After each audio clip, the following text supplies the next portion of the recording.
Hi guys, today is June 18th, 2020, and I have been asked a long time ago to make a video on Brachyplatystoma filamentosum and Brachyplatystoma rousseauxii.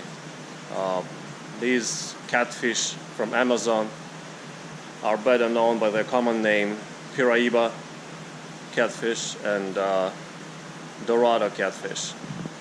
So we have 3 piraiba and 1 dorado catfish in our collection. This is the biggest piraiba we have.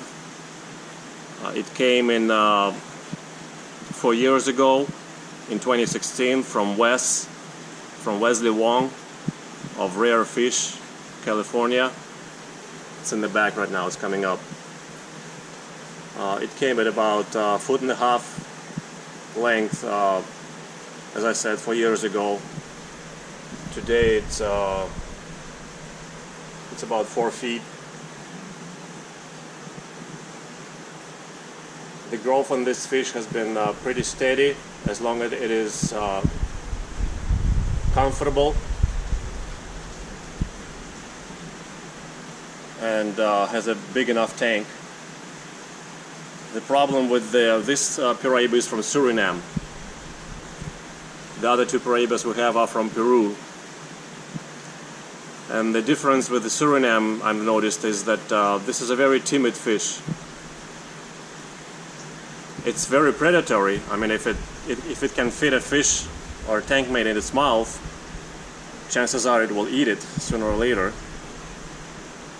But it's very timid towards aggressive tank mates. The tank mates that don't like it, that are territorial, or just in general don't like piraiba, it doesn't stand up to them. It just runs away and oftentimes can injure itself by darting and trying to run away.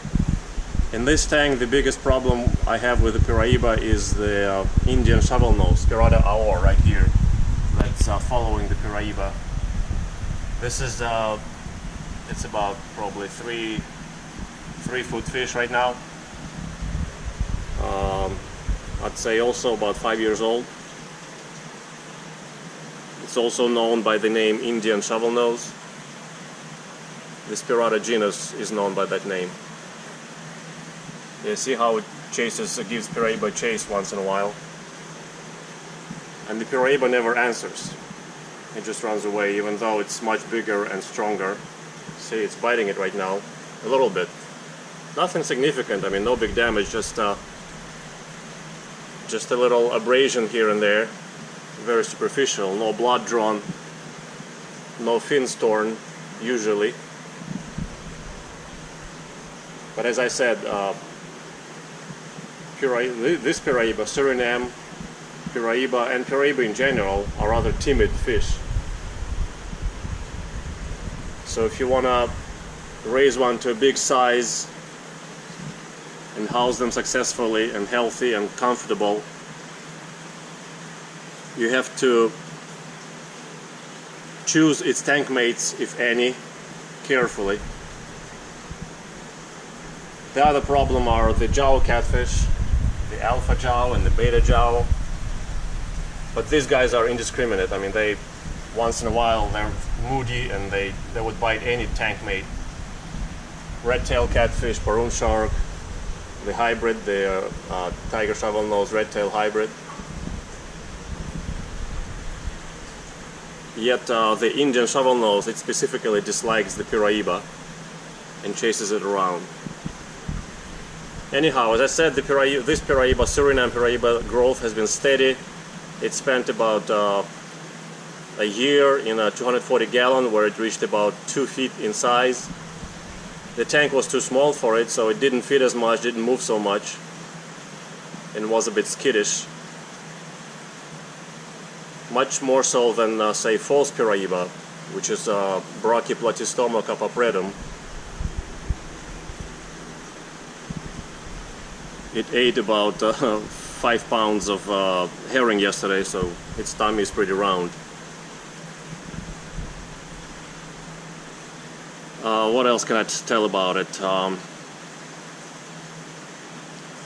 I guess the main things I have covered with this piraiba. So we're gonna move on to the others. The two piraiba from Peru are in this tank. This is one of them. This is a lighter colored one.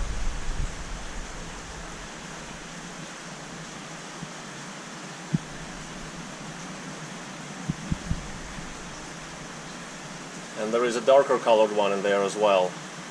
The Peru piraiba I got from Mark Chan of Discus Origins. I think I want to say in 2017. So these fish are about 3 years old.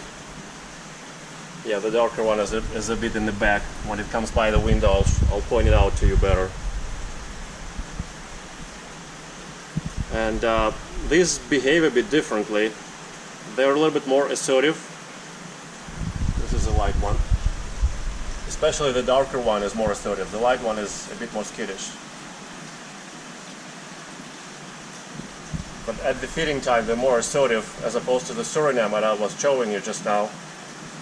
The Suriname piraiba hesitates a lot before starting to feed. I mean, it gives chance to everybody else to feed in the tank before it starts showing interest and then feeding. And I don't know why there is such a delay. It's kind of weird. But it speaks to its timid nature.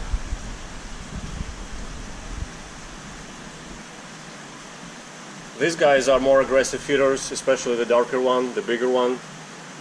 I think this one is the subordinate, and the other one, piraiba, is the more dominant, over there behind the bubbles.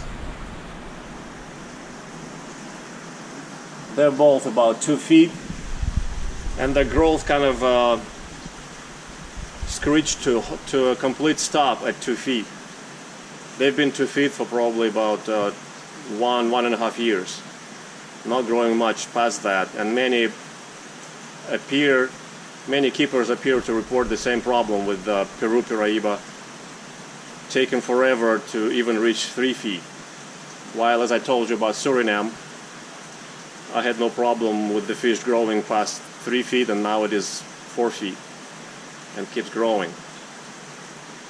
Piraiba is, of course, the largest catfish that inhabits Amazon, and might be, it is a contender for the biggest freshwater fish in the world, with the absolute champions reaching 10, 12 feet in length.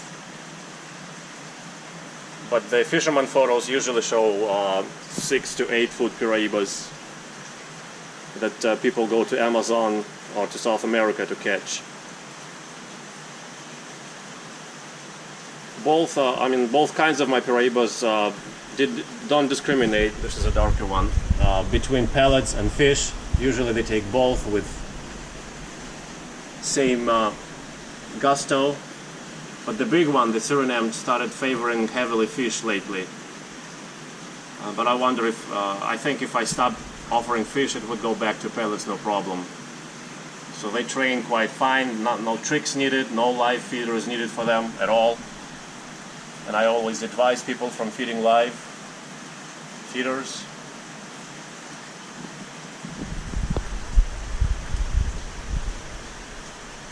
They've been in this 4,500 gallon tank for about half a year, I think. There's a darker one again coming up. The darker one is more assertive and much more aggressive and assertive at the feeding time. Hence it is bigger than the lighter one. But again, both of these Peruvians are more assertive, much more assertive than the Suriname piraiba I was just showing you.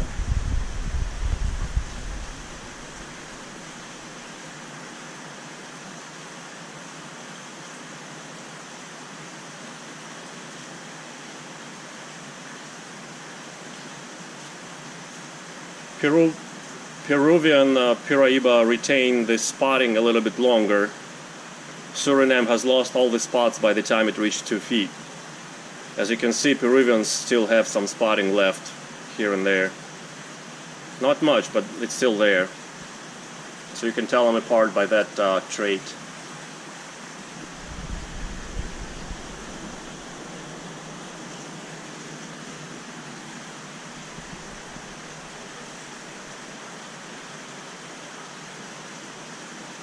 Even though the darker one is the most assertive piraiba I have ever had, it still gets into a tiff a lot without a fish and gets its fins bitten and headed a lot by other fish such as this Vailante, Waikiki,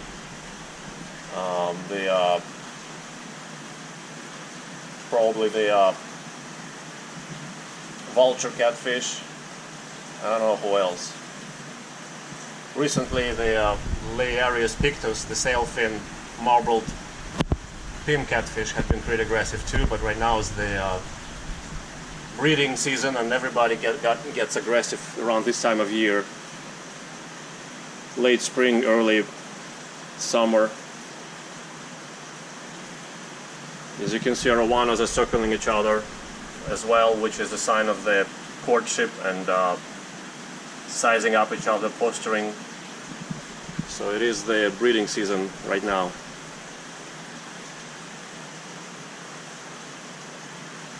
Alright, and the last but not least is our only Brachyplatystoma rousseauxii,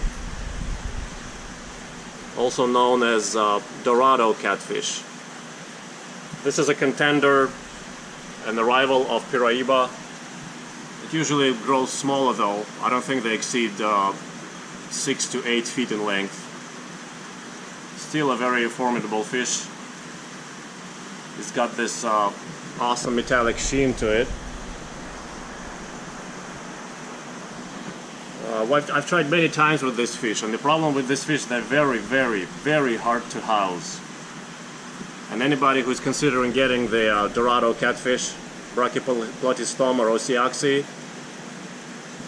should think 10 times before getting them. First of all, they're extremely skittish, just extremely, especially when they're smaller. They don't deal well with almost all tank mates. And they try to run away from the keeper, from the tank mates, full speed, slam into the glass. They injure their snout, they bend their snout, oftentimes they kill themselves while doing that. This piraiba is about, I want to say 4 years old as well, and it's only about 1.5 feet. And it's in a 240 gallon tank. And then once this piraiba reached just pretty much this spring, it would not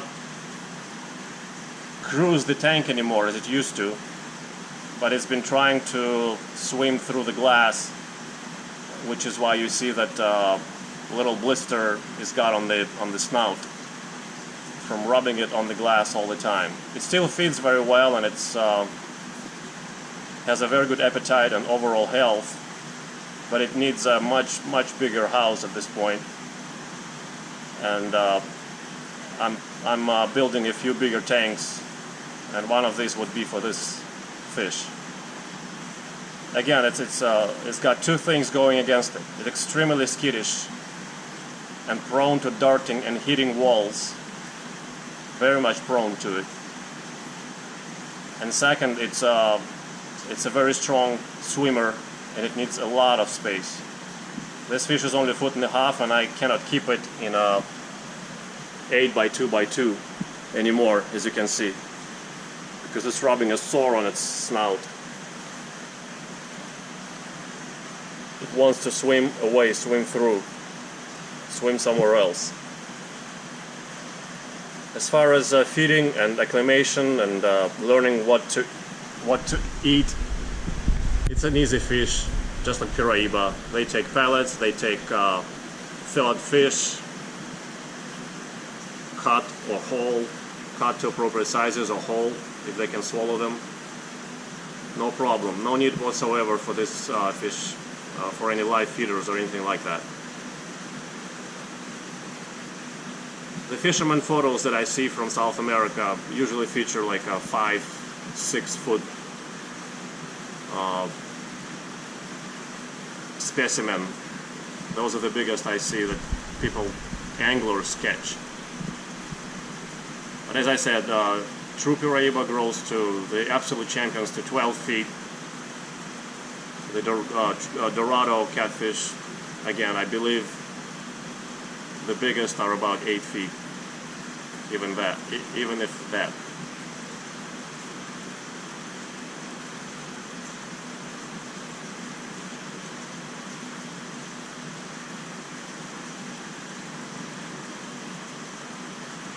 Very, very hard fish to raise to large sizes, which is why you almost never see a well-grown dorado catfish in captivity in hobbyist hands, because all these fish pretty much perish before they can reach a big size.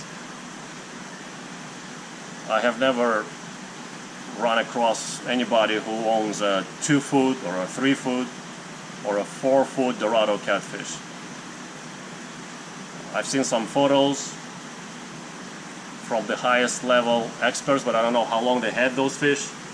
Maybe they only had them for a little while to take photos and then to pass them along to a public aquarium. But they're strikingly beautiful. They're like made of melted cast metal. Very, very attractive fish, which is not helping the cause because they're very, again, I want to stress for the third time, they're very, very hard to house. And they're expensive, and when they kill themselves, it breaks your heart. So I really don't recommend this fish for an average keeper. Ideally, you would want to take this fish and put it in several thousand gallons from about a foot long size. And then as it grows, and if it starts rubbing against the wall or the window again like that, you would want to upgrade it even further. So this fish requires much bigger fish tanks for its size compared to the vast majority of other fish, catfish and etc., for the same size. There is an article that claims that these catfish are champions of the longest migration in fresh water. They migrate, whatever, an insane distance, like 5,000 miles or something, from the east coast of Amazon, where the Amazon meets the ocean, all the way to the beginning of the Andes Mountains, where they spawn. So their migration is huge. They really want to swim around the whole continent of South America, and that's consistent with what I'm observing here, that in a confined space it's very hard to take care of this fish properly. Alright, so that's our quick rundown on piraiba and dorada catfish.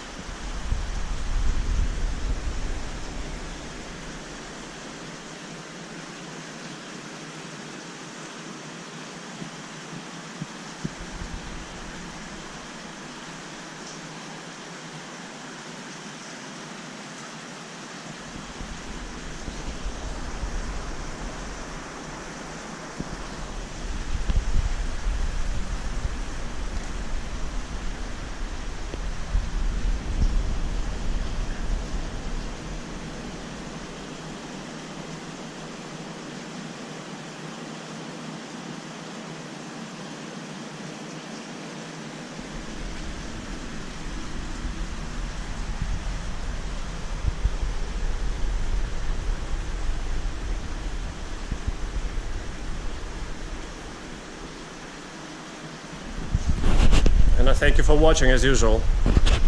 Bye guys.